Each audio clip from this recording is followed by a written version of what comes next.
the lie of linear time. You believe you are moving forward. You think each second passes cleanly, like beads sliding along a string, one after another, in a neat and perfect sequence. You were taught this. You feel it when you glance at the clock. Watch the numbers rise, measure your heartbeat against the ticking pulse of seconds. But the very idea of time flowing in a line is a deception stitched into your mind, an invention so deeply embedded that you no longer see it for what it is, a crude map, not the territory. Einstein warned you. Time is not absolute, not fixed, not even real in the way you live it. The faster you move, the slower your clock ticks. Approach the speed of light, and time for you nearly stops. Meanwhile, a stationary observer watches you age almost not at all. If time can be stretched, bent, and frozen, then what exactly are you measuring when you check your watch? What is it you celebrate with candles on a cake? What grows old? What truly moves forward when forward itself is relative? Even worse, quantum mechanics suggests that particles can exist in superposition, multiple states at once, until observed. Which means the very moment you believe now is happening, 1,000 overlapping realities could be splitting, shifting, entangling beneath your awareness. Every time you choose something, every time you blink, the universe might be rearranging itself around you 1,000 times a second in 1,000 different versions of now. Linear time is an illusion of survival. You need it to navigate traffic, make appointments, grieve your dead. But the brain's need for order is not proof of order. Your memories aren't recorded like films, played back on demand. They are reconstructed, rewoven each time you access them, colored by every mood, every influence, every broken thread of attention. Think about this.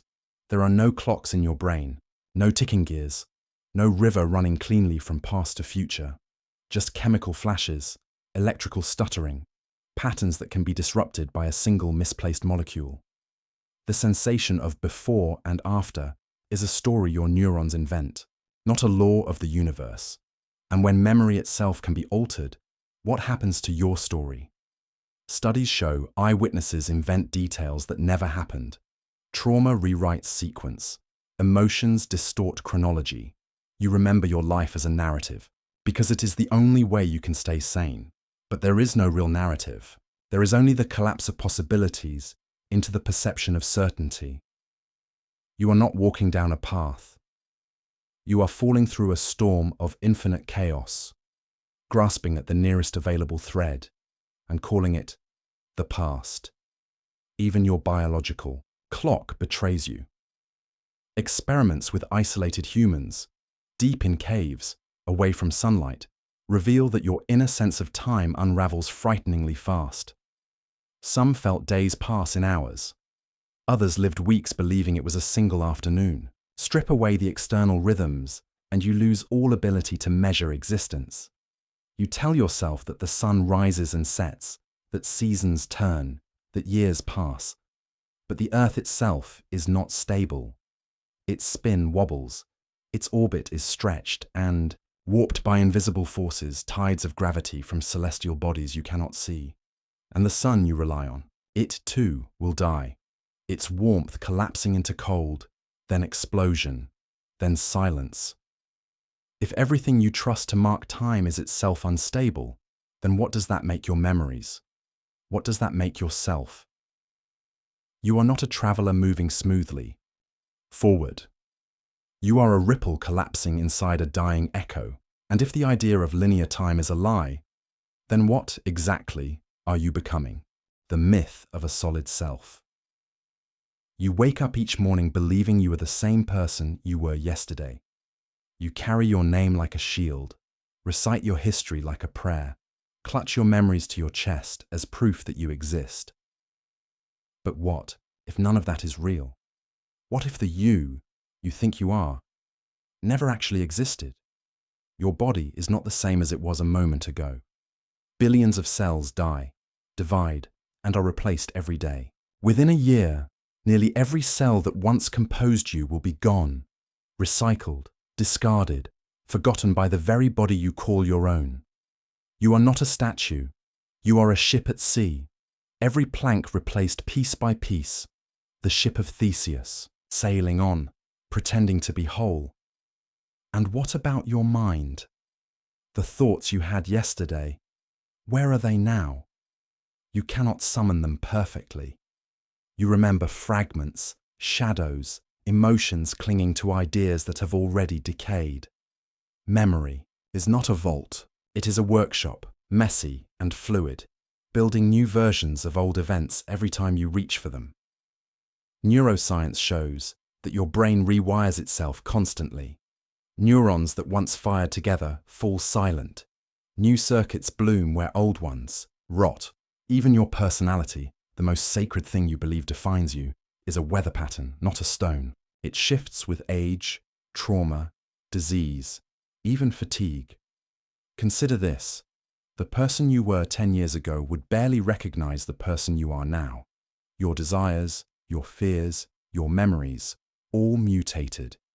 If your self were truly solid, why would it be so easy to break, so easy to reprogram, so easy to erase? You see cases of profound brain injury, strokes, trauma, dementia, and how they fracture identity like glass. A father forgets his children. A pianist forgets music. A victim of Alzheimer's forgets themselves.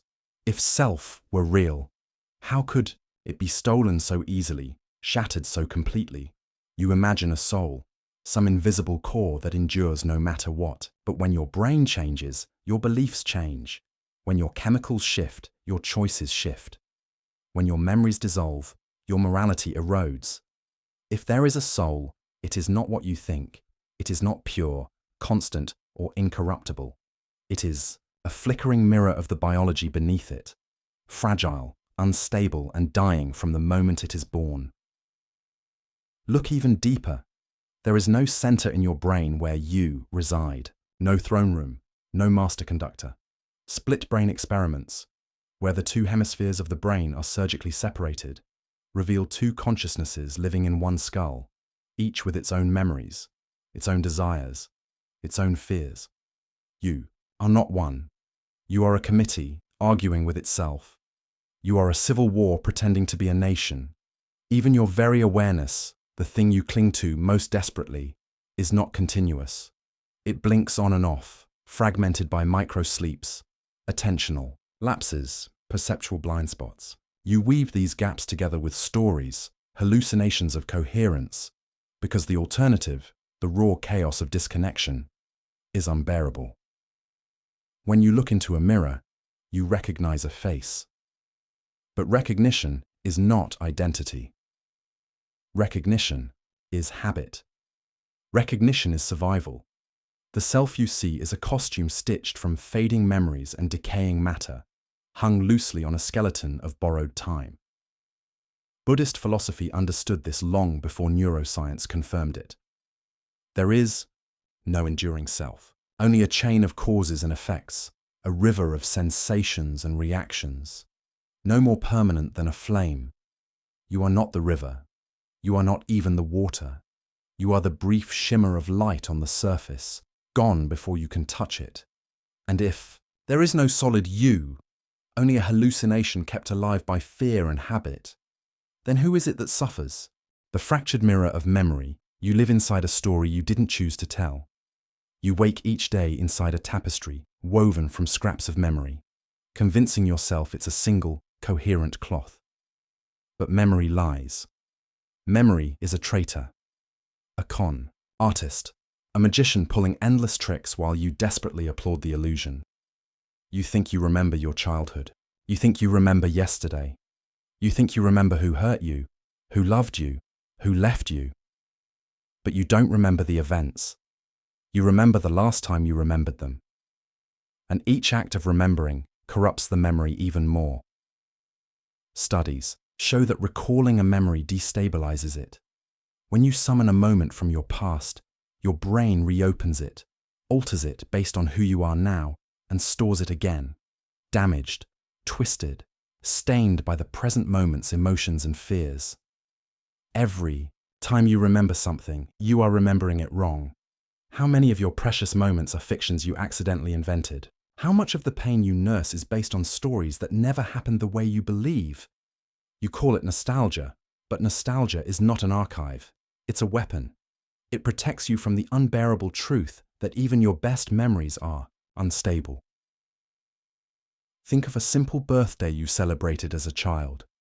You remember the cake, the laughter, the smell of candles burning. But your brother remembers a fight at the table. Your mother remembers the exhaustion of planning. Your father, dead now, may have hated that day and smiled anyway. Whose memory is real? The truth is, none of them, or all of them. Each is a version, a fork in the road, a dream stitched together by need and fear and longing. Eyewitness testimony, once considered sacred in courts of law, is now known to be one of the least reliable forms of evidence.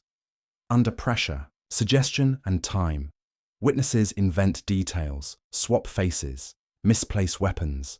They swear by their memories, but they are swearing to phantoms. You do the same thing every day. You mistake feeling certain for being correct. You trust the echo more than the original sound. Even the sensory details you rely on, the color of your childhood bedroom walls, the sound of your mother's voice, mutate in the dark soil of your mind. Scientists have recreated false memories in subjects, entire events implanted, whole histories rewritten by suggestion and imagination. You are vulnerable to these tricks because your brain was not built for truth. It was built for survival. And sometimes, survival means fabricating a past that lets you keep walking forward without screaming. Consider the Mandela effect. Thousands of people remembering the same false detail. A book title, a cartoon character, a historical event, with absolute certainty. If so many minds can misremember together, what makes you believe your solitary memories are somehow immune? Every photograph you hold dear is a trap. Every journal entry, a confession of blindness. Every familiar smell or place that triggers a memory is not connecting you to the past. It's connecting you to the last imperfect copy of that past. You are a library built on burning pages, a museum where the exhibits rearrange themselves. At night, a cathedral whose blueprints are lost and whose stones forget their shape. You cannot escape it. You cannot repair it. You can only live inside the distortion, pretending it was always this way. And if memory is the foundation upon which you build identity, if memory is the lens through which you see love, loyalty, hatred, and hope, then what are you if all your memories are just beautifully decorated lies? The death of causality. You believe in causes and effects. You believe that if you strike a match, it will light. You believe that if you study, you will learn. You believe that if you are kind, kindness will return to you. But what if cause and effect are nothing more than a comforting hallucination? David Hume, centuries ago, shattered the illusion. You never see causality itself. You only see one event followed by another, and you assume, desperately, that a connection must exist. Between them, you strike the match. Flame follows. But you never see the invisible cord binding the two. You only infer it. You only believe it because you must. Because without that belief, the world becomes chaos. Science, your great temple of reason, rests precariously on the assumption of causality. Experiments are repeated because you hope the same cause will produce the same effect. But at the most fundamental level, at the level of quantum mechanics, even this faith fractures. Particles behave probabilistically, not deterministically. Outcomes are clouds of likelihood, not lines of certainty. A particle can be in two places at once, spin two directions at once, exist and not exist until observed. At the heart of reality, there is no if this, then that. There is only maybe. You wake in the morning and assume the sun will rise. But this is not certainty, only habit. Your brain demands patterns because patterns are the only thing that kept your ancestors alive long enough to reproduce. The caveman, who saw patterns where none existed, lived longer than the one who hesitated. You are not a seeker of truth. You are a survival machine, hallucinating order, because your fragile mind would shatter without it. even in your personal life. You chase ghosts of causality. You blame yourself for things that spiraled far beyond your control. You convince yourself that if you had said one different word, taken one different step, your loved one would still be alive. Your heart would not be broken. Your life would not be shattered. But you are lying to yourself. You are inventing chains where there are none, forging links to give meaning to accidents. Think of the butterfly effect. A butterfly flaps its wings in Brazil, and a tornado strikes Texas weeks later. But not because the butterfly caused the storm, because reality is a vast trembling web of interactions too complex for any mind to grasp. The tiniest perturbation can cascade into devastation, but no single cause can be isolated, no simple story can be told.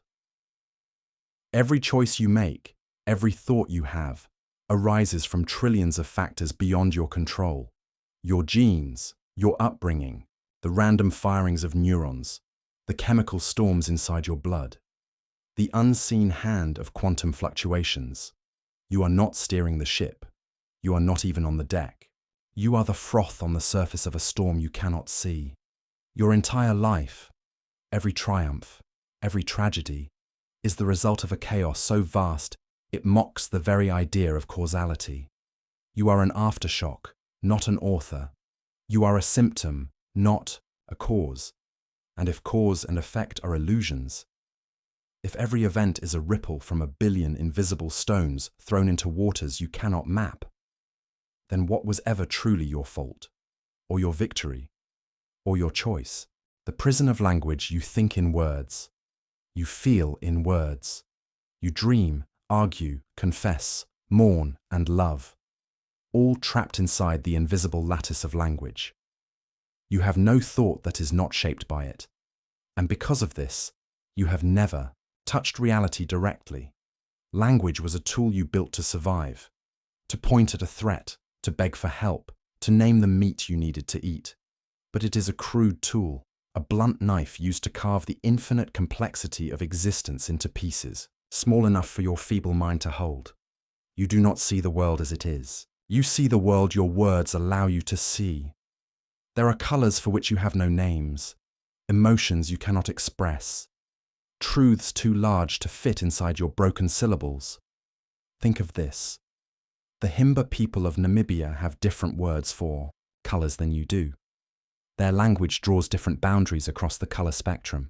As a result, they literally see colors differently than you. Their eyes filter the world along lines you cannot even imagine. What does that say about your reality?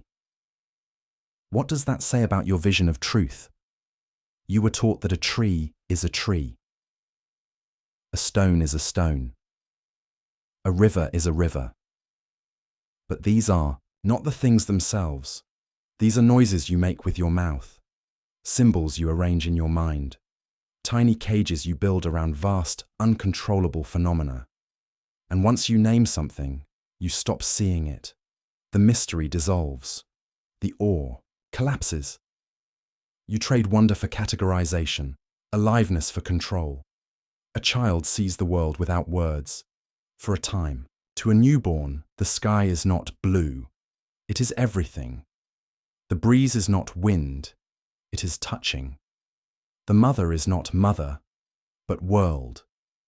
Before language infects them, children live inside the raw chaos of being. You forgot how to live there. You sealed yourself inside a prison made of grammar and syntax. You serve a life sentence inside sentences, and it gets worse. The language you use shapes not just how you see the world, but how you think about it. Studies show that speakers of different languages solve problems differently, feel time differently, experience guilt, shame, and love differently. Your very consciousness is a byproduct of the words you inherited from ancestors who barely understood. The world themselves. You did not choose your prison. You were born into it, blind and screaming, and every word you learned tightened the bars around you. You think you are free because you can say what you mean, but most of the time, you only mean what you can say. And what about the words you cannot find? The grief you cannot describe, the terror you cannot voice, the longing you cannot capture, Those things do not vanish. They rot inside you. They twist into shadows that haunt your dreams, your fears, your failures. Language gave you civilization. It gave you history, art, law, culture, science. But it also amputated you from the wild, boundless now. It replaced your instincts with rules, your presence with abstraction, your wonder with labels. You stare at a sunset and say, beautiful. And in that instant, you stop seeing it. You hear a symphony and say, moving. And in that breath, you betray it. Reality is not words. Reality is the thing before words. But you can never go back. You can never unlearn the prison. You are condemned to experience everything secondhand, as a translation, as an echo, as a description of something you can no longer touch. You will live your entire life like this. And when you die, you will try to describe even that to yourself, using words that were never meant for such a thing. And if everything you know has been filtered, warped, amputated by language, then what is it that you have ever truly known at all? The delusion of free will. You believe you choose. You believe you decide, act, regret, atone. You believe your hands are on the wheel of your life. But belief is not reality. And free will is a story you tell yourself to survive the unbearable weight of chaos. Every decision you think you make, the coffee you chose this morning, the apology you never gave, the lie you told yourself was harmless. Each was seeded long before you were aware of it. Neuroscientists have measured it. Your brain makes decisions before you become conscious of making them. Electrical activity in the motor cortex predicts your choice seconds before your mind claims it as its own. You are not the king at the center of the kingdom.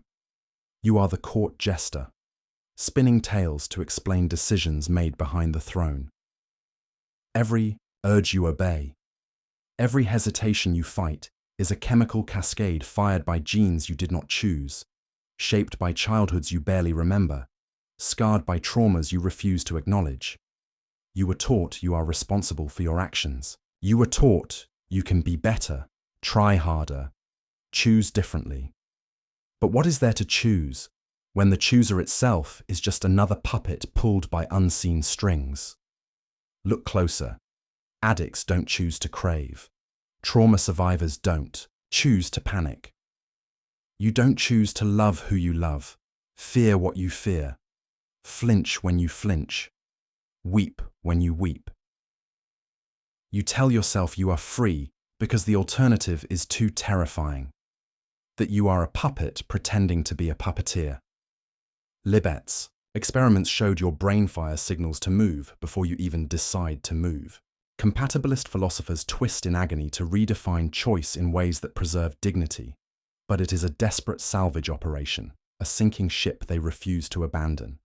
If you are free, why can your impulses be manipulated so easily?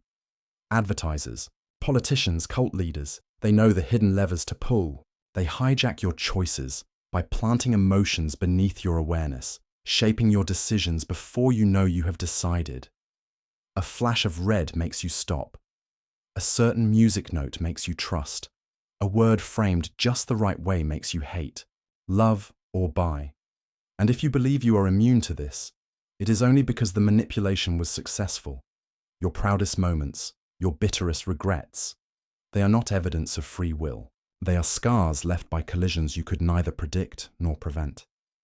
Even your sense of regret, that sharp ache of, I should have known better, is manufactured after the fact. Your brain scrambling to stitch a coherent story onto chaos so you can live with yourself. You have been programmed by the past, sculpted by experiences you did not choose, aimed like an arrow by forces you cannot see. And you will tell yourself you meant it all along. Free will is the ultimate survival. Delusion. Without it, justice collapses, morality trembles, punishment and reward rot into dust. If no one chooses, who deserves to suffer? If no one chooses, who deserves to be praised? But you cannot afford to live without the illusion. You must believe you chose to love your child. You must believe you chose to save that life. You must believe you chose to be better than the worst of what made you. Because if you didn't, then what are you? But a machine dreaming it is a soul. The collapse of objective reality. You think there is a world outside your mind. You think there is something solid, something real, something indifferent to whether you exist or not. You think there is a floor beneath your feet, a sky above your head, a universe ticking onward without your permission. But the more you look for it, the less there is to find. Everything you experience is filtered through the fragile instrument of your brain. You do not see the world. You see a reconstruction, a guess, a desperate attempt by your nervous system to assemble a coherent image out of incomplete, corrupted signals. Your eyes catch only a sliver of the electromagnetic spectrum. Your ears catch only a fraction of vibrations. Your skin feels only what your brain decides is important. You call this patchwork reality. But it is not the thing itself. It is a hallucination. A user interface designed to keep you alive, not to tell you the truth. Donald Hoffman, a cognitive scientist, argues that evolution did not shape you to perceive reality as it is. It shaped you to perceive whatever illusion increased your chance of surviving long enough to reproduce. Accuracy was never the goal. Fitness was. The spider does not see the world as you do. The bat hears an alien symphony of echoes. The octopus navigates realms of color and texture that your mind cannot begin to comprehend. Their realities are as valid as yours, maybe more so, which means your precious, sacred world is just one hallucination among an infinite field of hallucinations. A comfortable lie you happen to inhabit.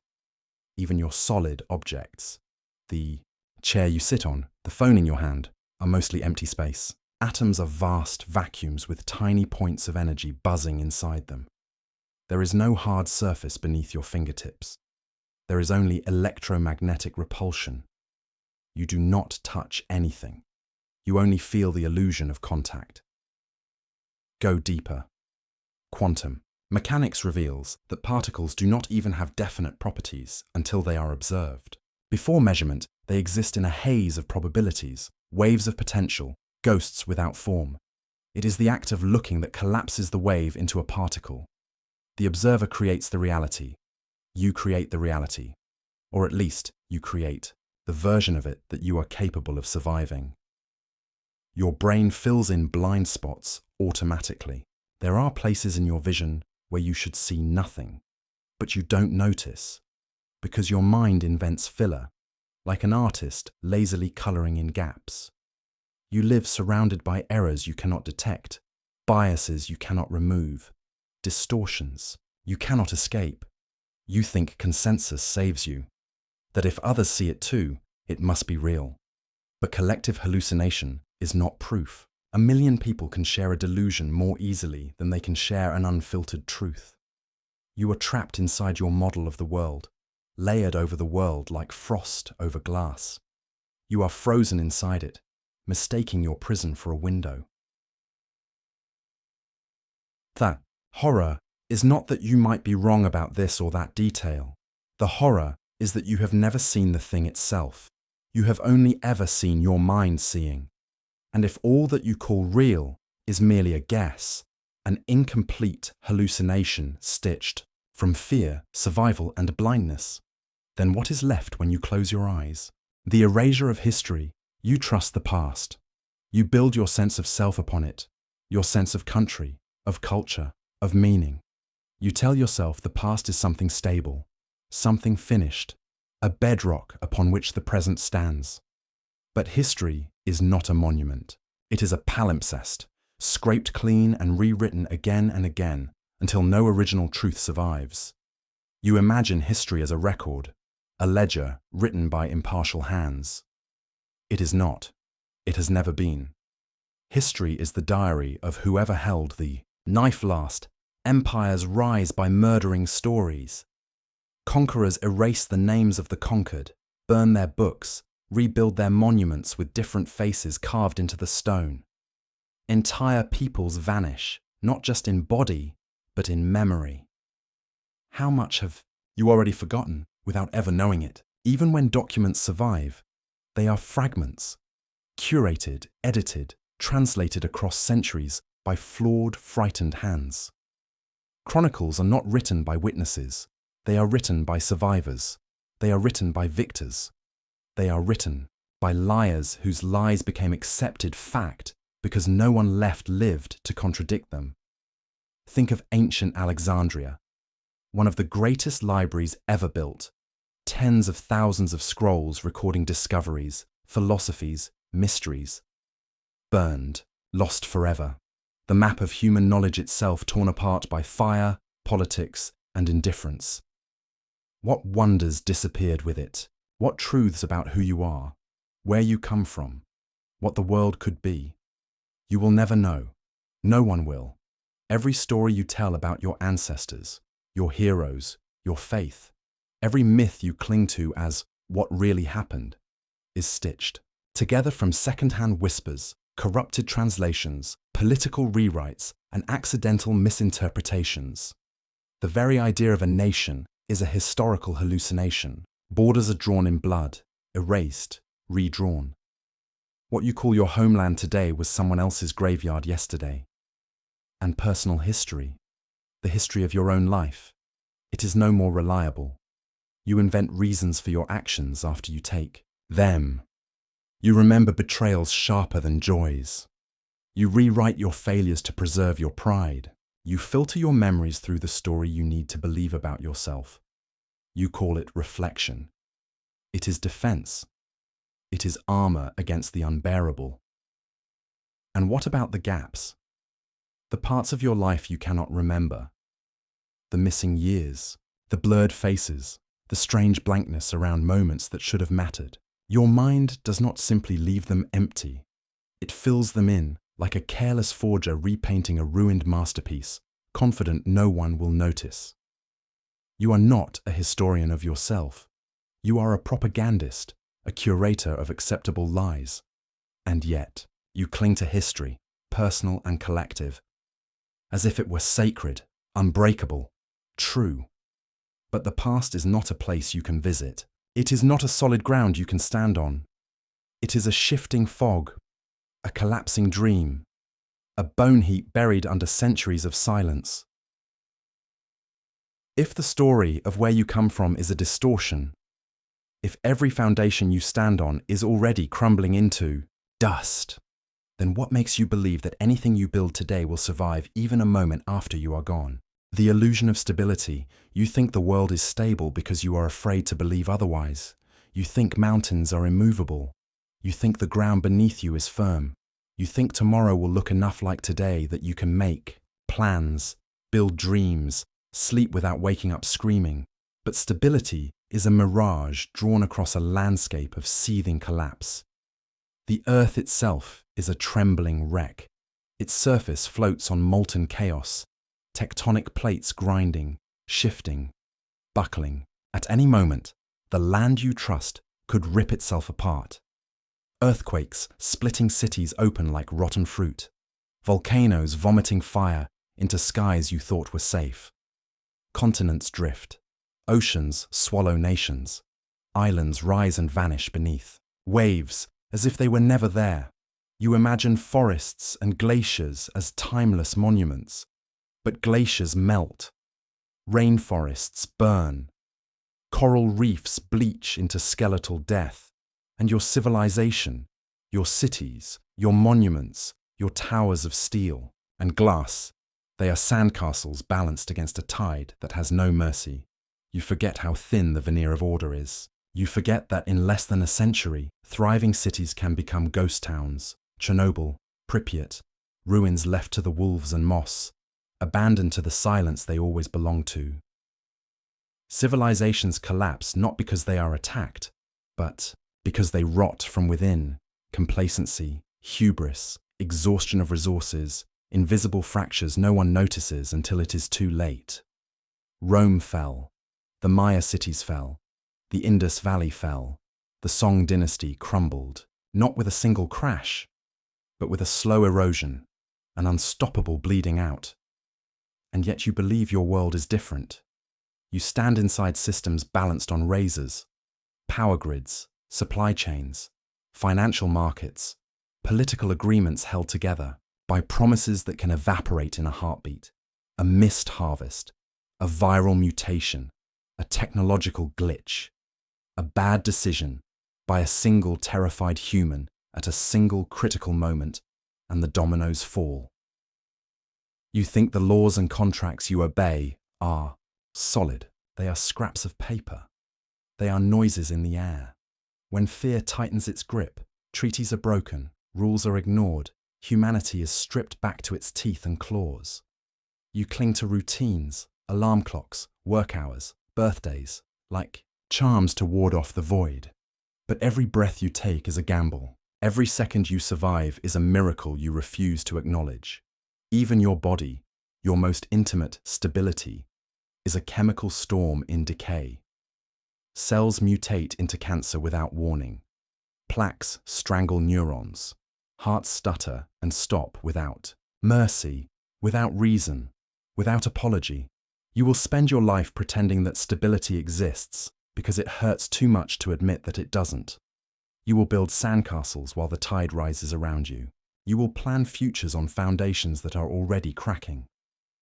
You will love people who can vanish in a single blink, a single gasp, a single breath too shallow. And if stability is nothing more than a shared hallucination, if everything you trust is already in the process of falling apart, then what is the point of pretending you are safe? The invention of meaning.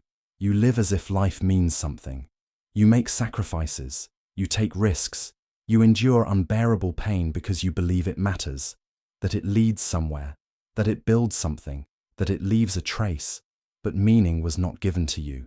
Meaning was invented. A desperate construction built over the raw, cold indifference of existence. The universe does not care about you. The stars did not arrange themselves to illuminate your path. The seasons do not turn for your benefit. The tides do not rise and fall to comfort you. You are a brief arrangement of atoms, a chemical flare, a flicker of organized dust screaming for relevance in a cosmos too vast and blind to answer. You imagine that your suffering must have a purpose, because without that belief, the pain would crush you. You imagine that your love must echo into eternity, because the idea that it could vanish without a trace is too monstrous to bear. Religion, philosophy, culture, all emerged not from a discovery of meaning, but from a terror of its absence. When early humans stared into endless night skies, they did not find comfort. They found horror. They invented gods not because they were enlightened, but because they were afraid. Because a meaningless life, a meaningless death, was an abyss no mind could survive staring into. You inherited those myths. You wrapped them in new clothes. Nationalism, capitalism, individualism, progress. You recast the old fears in new languages. But the fear itself remained. Every story you tell yourself about why you are here is a lullaby against the howling void. You speak of destiny, but destiny is a dream. You speak of karma, but karma is a wish. You speak of legacy, but legacy is dust carried by winds that do not remember your name. Even science, your last great bastion of meaning, offers no comfort. Evolution does not strive for greatness.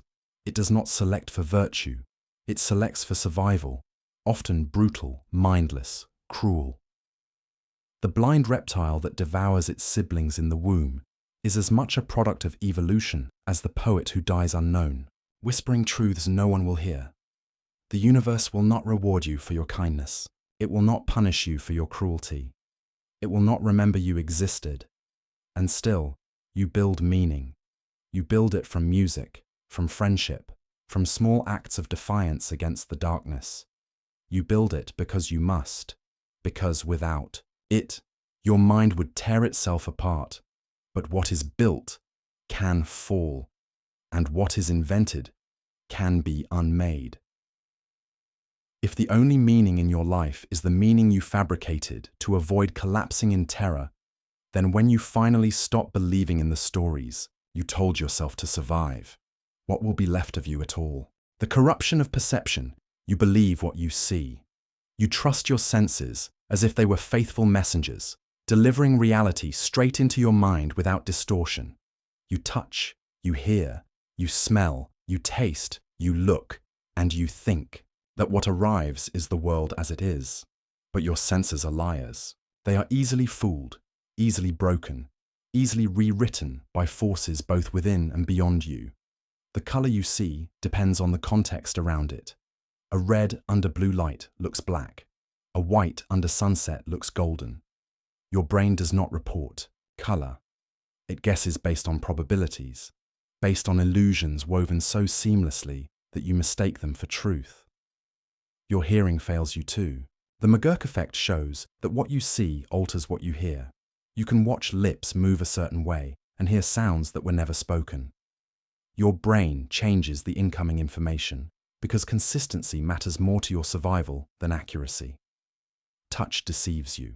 Phantom limb syndrome causes amputees to feel pain in limbs that no longer exist. If your brain can invent sensations from nothing, what does that say about the trustworthiness of the sensations you still have? Taste and smell are even worse, fragile, easily manipulated by chemicals, emotions, memories. The scent you find comforting today can make you nauseous tomorrow if your context shifts just slightly. You are not a passive receiver of the world. You are an active fabricator of it, hallucinating a consistent experience from incomplete, distorted data. And when your senses conflict, when sight disagrees with sound, when touch disagrees with sight, your brain simply chooses which lie it finds most convenient. Optical illusions aren't glitches. They are revelations. They show you the scaffolding behind the walls you thought were seamless. Even time itself is warped by perception. Under adrenaline, a moment stretches into eternity. Under boredom, an hour collapses into a blink. Your internal clock is a drunk watchman, stumbling through a maze, forgetting when he started, guessing when he finished. If your perception can be so easily bent, how do you know it has ever been straight? If what you experience is the result of endless edits, omissions, and guesses, what claim can you possibly make to reality? Even dreams feel real until you wake, and sometimes you don't know whether you've woken at all. Some philosophers, idealists, argue that perception is all there is, that there is no reality behind it, only the persistent hallucination you call existence. But even if there is a world outside your mind, you have never touched it, never seen it, never heard it without a layer of corruption between it and you. You are forever locked inside your own flawed machinery, peering at shadows, pretending they are the thing itself. And if every moment you believe in, every sight you cherish, every sound you swear by, every touch that convinces you you are alive, is nothing more than an approximation stitched together by a desperate, blind brain, then how would you even know if you had already left the real world behind? Section 12. The fragility of consciousness. You believe you are conscious. You believe there is a continuous you moving through each moment, observing, deciding, remembering. You feel it, that thread of awareness, stretching unbroken from your earliest memory to now. But feeling is not proof, and consciousness is not the fortress you imagine it to be. You do not notice how often it flickers out, when you blink, when you zone out, when you drive for miles and realize you remember none of it. Microsleeps, bursts of unconsciousness lasting milliseconds, invade your waking life, moments where your mind simply vanishes and reboots, stitching the gap with fabricated continuity so seamlessly that you never suspect you were gone. Even now, even as you listen, how can you be sure you haven't already disappeared for a heartbeat and been replaced by a slightly different version of yourself? And dreams, where do they fit? At night, your mind spins entire realities, full of places and faces and events that never happened. While you dream, you do not doubt them. They are real until they aren't, until you wake. And even then, some dreams cling to you, infect your waking mind with their ghosts. If your brain can create entire worlds from nothing, if it can fool you so completely for hours every night, how can you trust it to be honest now? What you call waking life may be nothing more than a better rendered dream, one with more consistent rules, fewer absurdities, but no greater claim to truth. And what about anesthesia? A simple injection, a slight shift in molecules, and your awareness collapses instantly, not into sleep, but into nothingness. No time passes for you. No thoughts drift by. No dreams whisper in the dark. You are simply gone, not asleep, not waiting, erased. And when consciousness returns, you have no idea how long you were missing. If a chemical can erase you so easily, what does that say about the strength of your existence? Consciousness is not continuous. It is not a river. It is a flickering flame, guttering in a storm of biology and chaos. And when it dies, as it will, when the last neural fire sputters into cold, there will be no you to mourn, no you to witness the end, no you to carry even a last memory of light into the dark. You will simply cease. And if your consciousness can be severed by the smallest chemical shift, erased by a few misplaced atoms, rewritten by the machinery you cannot control, then what is it exactly that you ever thought was you? The silence beyond death.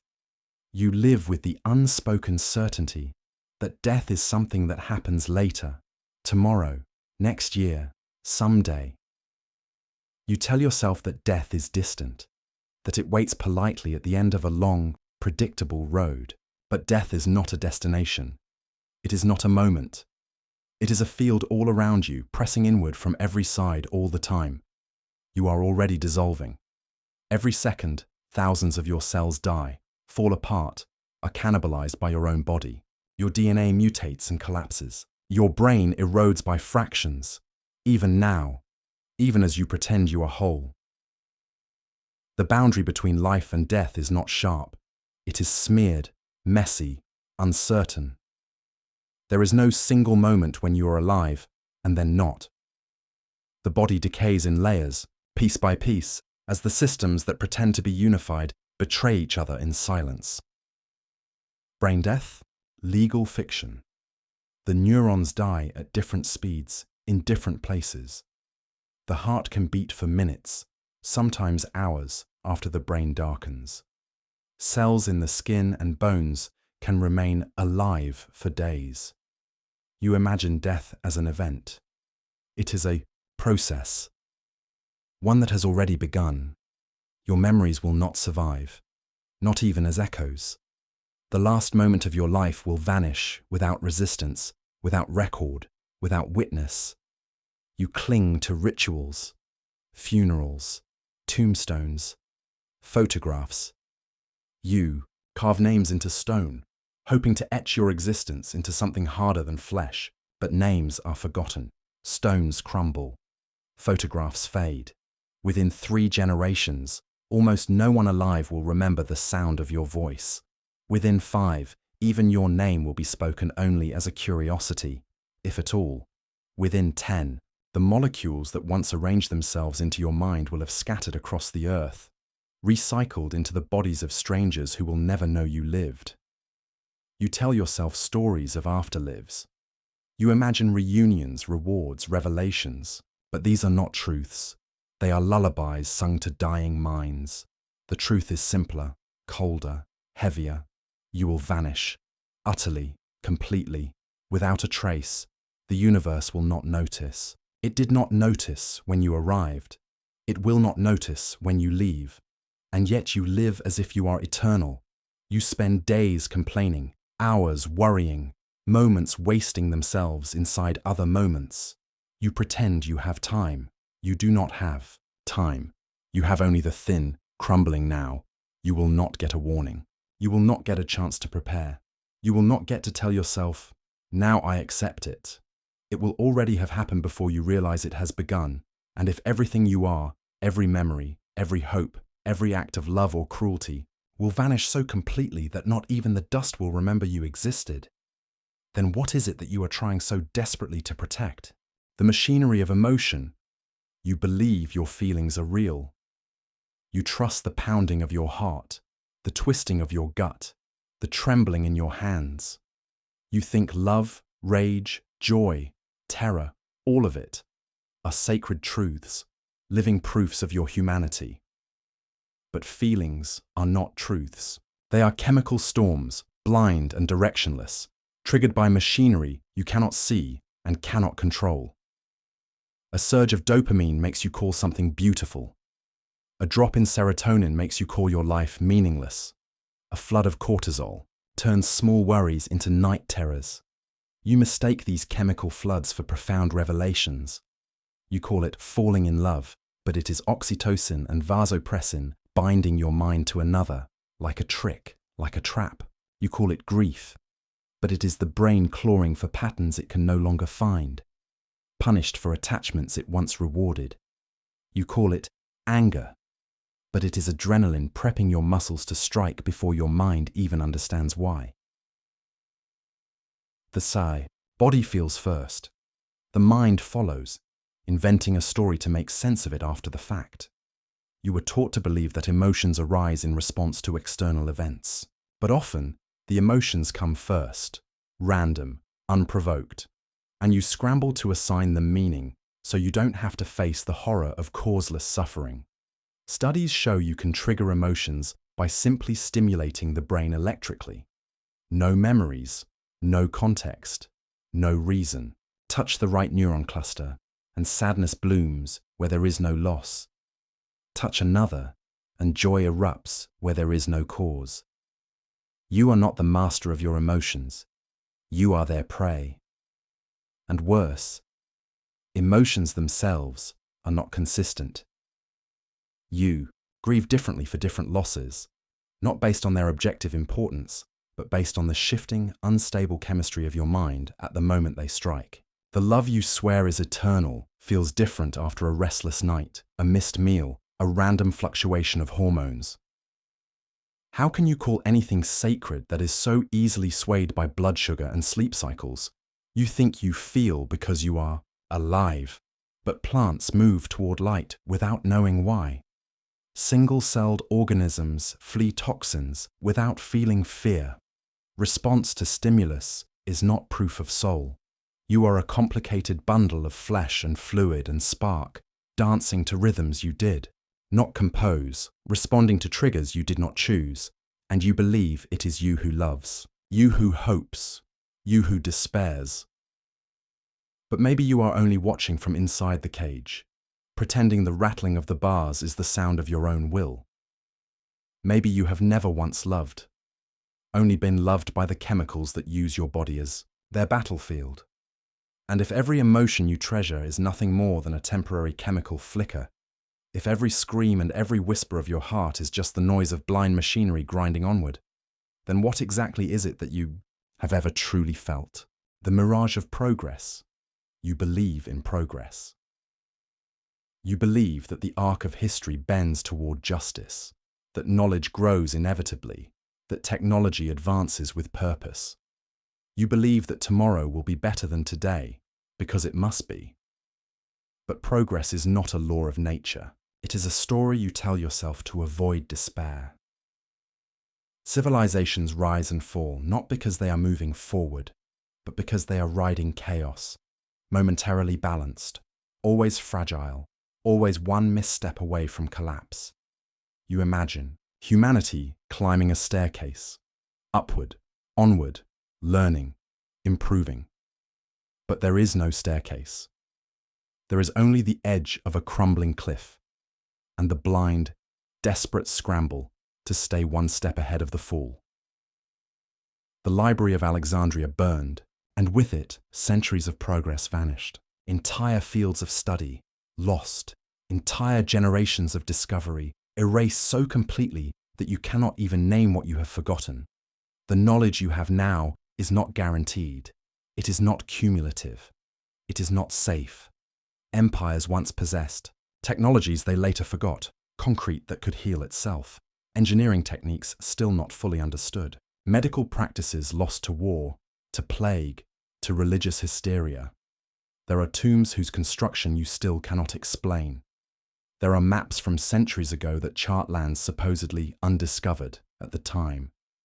There are relics of metallurgy, astronomy, navigation, and medicine that appear out of place, anachronisms scattered like broken bones in the soil of history. Progress does not move forward. It spirals, it stumbles, it falls into pits from which it may never rise again. And technology, your great idol, does not only create, it destroys. It arms tyrants. It enslaves minds. It builds prisons made of convenience, chains woven from dopamine and distraction. Your phones are not windows to wisdom. They are mirrors reflecting your most shallow instincts back at you until you forget you ever hungered for anything deeper. Every scientific breakthrough carries within it the seeds of disaster. You split the atom to power cities and learned how to vaporize them. You mapped the human genome and now debate who should have the right to edit life itself. You build machines that outthink you and wonder when they will decide you are unnecessary. You believe that democracy, rights, medicine, peace, all will inevitably spread across the earth. But history does not guarantee enlightenment. It guarantees struggle, collapse, silence. Rome fell. The Mayans vanished. The Bronze Age crumbled so completely that even writing was forgotten for centuries. Your era is no different. You are not special. You are not chosen. You are not destined. You are a brief, bright flare on a cold timeline already littered with corpses of better dreams. Progress is not a promise. It is a gamble, one you have already started to lose. And if every step you celebrate as advancement might just as easily be the first step into oblivion, then what exactly are you rushing towards so blindly? The futility of legacy. You spend your life trying to leave something behind. A name, a story, a family, a mark on the world that will whisper, "I was here." You pour your energy into monuments made of flesh, stone, and memory, believing they will endure after your body fails. But legacy is a vapor, a fading breath against the infinite cold. You think your children will remember you. They might, for a while. They might tell their children your name, your stories, your triumphs and failures. But by the third or fourth generation, the details will blur. The stories will shrink into caricatures, and eventually, you will become nothing more than a photograph in a dusty drawer, a face no one recognizes. Your monuments, books, paintings, buildings, inventions, are not immune either. Languages die. Empires erase the achievements of the ones they conquer. New philosophies mock the old. Libraries burn, cities fall. The internet dissolves into the noise of too much information and too little memory. Even the greatest names are swallowed by time. Ozymandias built his mighty works, and now they lie broken in a desert no one rules. The pharaohs carved their legacies into mountains, and now they are museum curiosities, stripped of power, their stories told by strangers. Shakespeare will vanish. Einstein will vanish. Your heroes, your villains, your gods, all will blur into myth, then dust, then silence. And the earth itself is not safe. The sun will one day bloat into a red giant, burning the oceans dry, swallowing the ground you walked on. Everything you ever built, every name you ever spoke, every story you ever told will be reduced to ash floating in a dark, empty sky. And even that is generous. Long before the sun dies, humanity may extinguish itself. Through war, through environmental collapse, through a whispering chain of mistakes that cannot be undone once they have begun. You imagine that legacy grants immortality. It does not. It grants only delay, a brief postponement of forgetting. And even while you're remembered, you are remembered wrongly, simplified, distorted, worshipped as what you never were, despised for things you never did, turned into a symbol, a tool, a hollow idol wearing your name. You are not remembered, you are rewritten, and those who remember you will themselves be forgotten until there is no one left to misremember you at all. You believe that meaning can be secured by what you leave behind. You believe that your life can echo, but echoes fade. And if every monument you build crumbles, every story you tell is twisted, every memory you entrust to the future will vanish into dust and silence, then what was the point of ever carving your name into anything at all? The fallacy of identity. You think you know who you are. You repeat your name. You list your beliefs, your traits, your preferences like credentials. You think there is a self, solid, cohesive, continuous, running through the chaos of your experiences. But identity is a mask stitched together from rags you did not choose. Look closer. Every trait you claim, your kindness, your stubbornness, your ambition, your fears, was molded by forces outside your control. Your parents' hands, your culture's chains, the random accidents of time and trauma. You pride yourself on your choices. But how much of your choosing was programmed by invisible histories? How much of your pride was planted like a seed in the soil of childhood before you ever had the chance to resist? The language you speak, not chosen. The country you were born into, not chosen. The gods you worship or reject, not chosen. You inherited yourself before you could ever question yourself. You are a creature of mimicry. You absorbed smiles, frowns, punishments, rewards. You learned how to survive in your particular pocket of existence, and you mistake that survival programming for an authentic soul. But your self mutates under pressure. New friends, new traumas, new environments. And suddenly you believe new things, hate new enemies, love new ideas. You change, and you pretend that the new you is simply the real you emerging. You shift to survive, and you lie to yourself to survive the shifting. Even your memories, the backbone of your identity, are corrupted, rewritten every time you summon them. You are not remembering. You are editing. If you were transported into a different culture at a different time, you would become someone else without realizing it. If you were born to other parents, with other languages, other myths, you would fight and love and die for beliefs you have never even heard of now. The core you cling to, the I that feels so sacred, is no more permanent than the shapes in a cloud. From one angle, a warrior. From another, a coward. From another, a saint, a monster, a stranger to yourself. Identity is a river you pretend is a stone, but no matter how tightly you grip it, it slips between your fingers. And when you face trauma, the illusion fractures completely. You are not strong because you hold yourself together. You are strong because you do not realize how shattered you already are. Dissociative identity disorder, depersonalization, PTSD. The cracks widen and multiple selves emerge where once you thought there was only one. You are not singular. You are not unified. You are a crowd. You're a choir of conflicting voices, struggling to sing a single song. And sometimes they fail. Sometimes the song falls apart. Sometimes you glimpse the terrifying truth. There was never a singer, only the voices, only the noise. You cling to identity because it comforts you. It gives you the illusion of direction, of coherence, of purpose. But it is no more solid than mist curling over a graveyard. And if everything you call me is a story stitched together from accidents, manipulations, distortions and lies, then who or what is it that you are fighting so hard to defend? The void beneath thought. You believe your thoughts belong to you.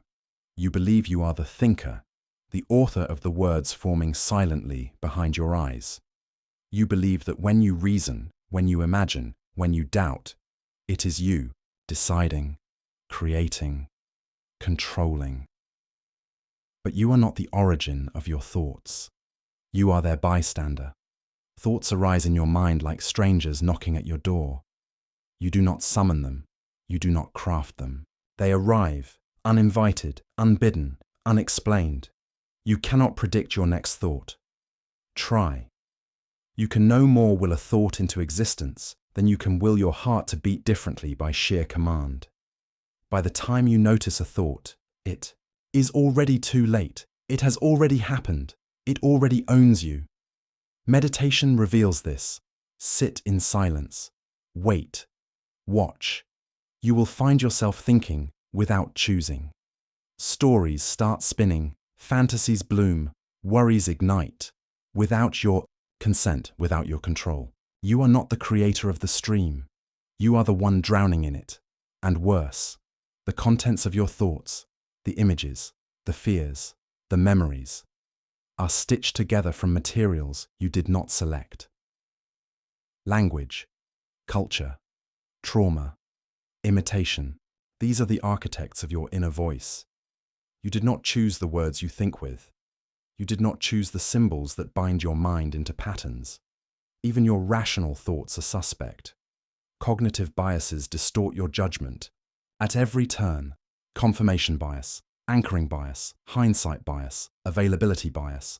You do not think objectively. You rationalize emotionally driven conclusions after the fact, pretending you reach them through reason. You are not a beacon of light shining into darkness. You are a mirror reflecting whatever fragment of noise happens to pass by. Consider the split brain experiments again. When the brain's hemispheres are divided, each side generates its own interpretation of reality, conflicting, unaware of each other, inventing explanations for actions neither side truly understands. Your mind is not a monologue, it is a cacophony, a civil war hidden behind a mask of composure. Even the act of self-reflection, the very act you are engaging in now, is just another thought arising spontaneously, shaped by unseen causes, misinterpreted by a consciousness, desperate to believe it is steering the ship. And underneath all the noise, all the stories, all the thoughts, there is silence, a void, a yawning emptiness from which thoughts emerge and into which they vanish. That void is not a place. It is not a being. It is not even nothingness in the way you understand the word. It is the absence of you.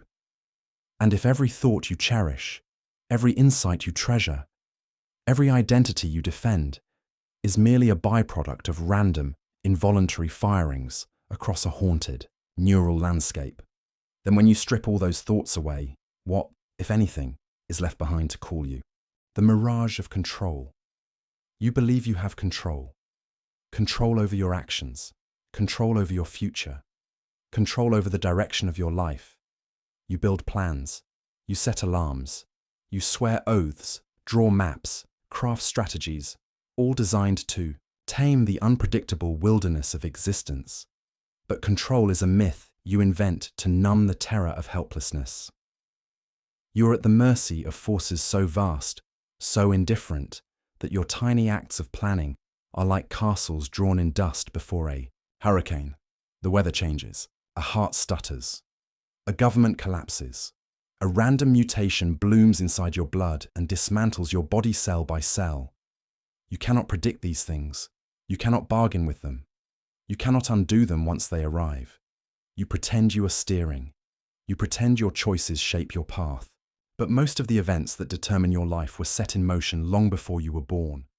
The geography you inhabit, the wars fought before your first breath, the diseases circulating through unseen populations, the decisions made by strangers in rooms you will never enter, shaping laws you cannot control. Luck is not a sideshow. It is the main act. Every success you celebrate. Luck. Every tragedy you mourn. Luck. Every survival, every death, every quiet hour of peace. Luck, luck, luck. You build systems to contain the chaos, economies, laws, medicine. But these systems are fragile. They crack under pressure. They dissolve under greed, under fear, under time. And you, so proud of your resilience, your cleverness, your discipline, you are a reed in a storm, bending until you snap. You manage your body with diets and exercise, but a single microscopic invader can reduce you to ash. You manage your relationships with careful words and promises, but a random accident, A missed heartbeat, a slip of the tongue can shatter the strongest bonds. You manage your reputation, your career, your legacy, but an algorithm shift, a lie, a moment of mass hysteria can erase everything you have built. You are not holding the reins. There are no reins. There is no horse. There is only the flood. And even within your own mind, the last fortress you hope to control, chaos rules. Memories mutate. Emotions surge without warning. Desires contradict themselves. You cannot even control your next thought. You cannot even guarantee you will want tomorrow what you want today. And yet you believe. You must believe. Because to abandon the myth of control would be to drown in panic so pure that your mind would shatter against it. You build schedules as charms against the void. You pray in the language of planners and deadlines, rituals of order against the shrieking truth. But chaos does not care for your prayers, and if every lever you pull is disconnected from the machinery, if every steering wheel you grip is attached to nothing but air, if every decision is just another name for a coin flipped by forces beyond your sight, then what is it that you think you are steering toward? The disintegration of memory. You believe memory is a bridge, solid, reliable, carrying your past into your present. You depend on it to define yourself, to anchor your choices, to justify your pain. Without memory, you think, you would not know who you are. But memory is not a bridge. It is a slow, silent landslide. Every memory you have is a reconstruction. Each time you recall it, you do not retrieve an untouched file. You recreate it from scraps, patching holes with guesses, grafting new emotions onto old events, blurring faces, changing outcomes without even noticing. You do not remember the event. You remember your last memory of the event. And each act of remembering corrupts it further. Your mind is not a vault. It is a vandal. You insert details that were never there. Imagined words, imagined glances, imagined betrayals. You erase details that once defined entire chapters of your life. You condense years into moments, inflate seconds into eternities. The you remember is not the you who lived. It is a story assembled from falsehoods you cannot detect. Studies have shown that entirely false memories can be implanted in your mind with frightening ease. Researchers have convinced people they were lost in malls as children, that they met celebrities they never saw, that they committed crimes they never considered. If you can be made to remember events that never happened, if your mind can be tricked into inventing entire episodes of life, then how much of what you cherish is already a fabrication? You rely on memory to give pain its context. But pain, too, mutates. Trauma erases some memories and exaggerates others. Joy bleeds into sorrow, and sorrow into numbness. The dead you mourn may not even resemble the real people who once lived beside you. The loves you treasure may be stitched from longing more than from truth. The betrayals you rage against may have been different, smaller, larger, or entirely imagined. And the more time passes, the worse the decay. Memory is not a safe deposit box. It is a sandcastle crumbling under invisible tides you cannot fight. Even when you think you remember perfectly, even when the emotion is sharp, the detail vivid, the certainty absolute, you are wrong. Certainty is not accuracy. It is just the mind locking the door against doubt, because doubt is too terrifying to live with. You tell yourself you have a history. You tell yourself you have a coherent life story, but you have only fragments, misfires, mirages stitched into something barely resembling coherence. You are a dream remembering another dream, and if the foundation of everything you believe about yourself, about others, about the meaning of your life is built on corrupted, crumbling, dying memories, then how can you be sure that anything you think you have lived ever truly happened at all?